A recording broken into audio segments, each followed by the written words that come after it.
Welcome back to Jersey Matters. We continue our conversation now with Stephen Gardner, who is the Executive Vice President of Technology Planning and Public Affairs.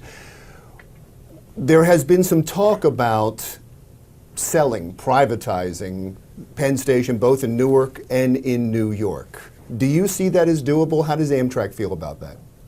Well, I think it probably helps to maybe first talk about what these stations are. So Penn Station, New York, it's good to think about it at two levels. One is the track and platform level. Amtrak is responsible for the tracks, maintenance of the tracks, and improvements there. From a level up, you start to get to the concourses, which are really three separate stations kind of all together. You've got a New Jersey Transit space, which is leased to them. You've got a Long Island Railroad space, which is leased to them, and you've got Amtrak space, which is in fact shared with New Jersey Transit. And Amtrak owns the sort of walls of the building, so to speak, but each of these areas is controlled by the different railroads. And then, of course, you've got Madison Square Garden and Penn Plaza above.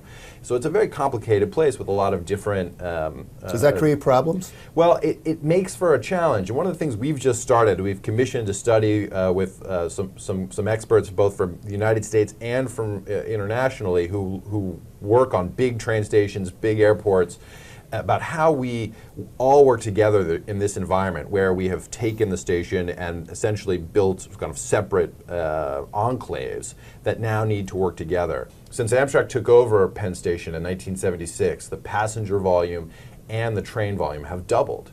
And now there's way more people and way more trains than the building and the tracks and platforms were ever designed to handle. So we think there are opportunities to sort of fix the concourses by bringing them together, by thinking about them more as one whole station as opposed to three separate stations. And we've begun this study work to look at opportunities to do that and to think about how we bring in potentially private sector operators who today run big passenger facilities, airport terminals, et cetera, who could unify the management and operations. In the end, this is all about creating an environment that our passengers feel comfortable in, they feel attracted to, want to visit. And certainly right now, we know that's not the case at Penn. We know it can be a lot better, but it's going to take all of the railroads and the community and the city and the other owners working together. I wanted to ask about this report that's come out about Al-Qaeda's interest in Americans' railways. And Inspire magazine, a magazine that they seem to use a lot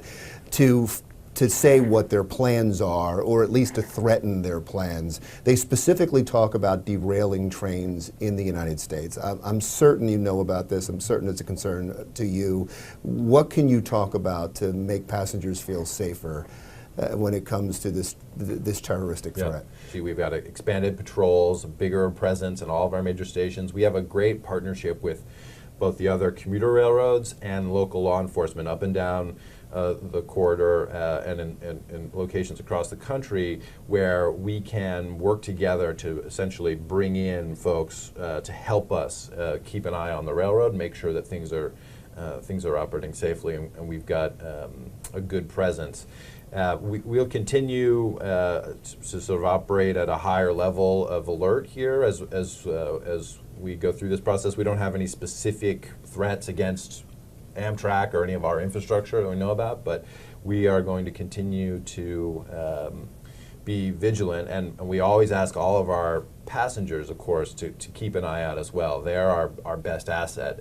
They've got far more eyes and ears than we do, and when they are paying attention, that helps us as well. I know it's a difficult thing to talk about. You don't want to forecast any of those things, but they wrote about it, so we had to talk about it. Sir, thank you very much. My pleasure. I appreciate your time. Stephen Gardner, the Executive Vice President at Amtrak for Planning, Technology, and Public Relations. Jersey Matters continues right after this. Coming up next on Jersey Matters, they were the arrests that shook Lakewood, New Jersey. Where do things stand now? We'll tell you next.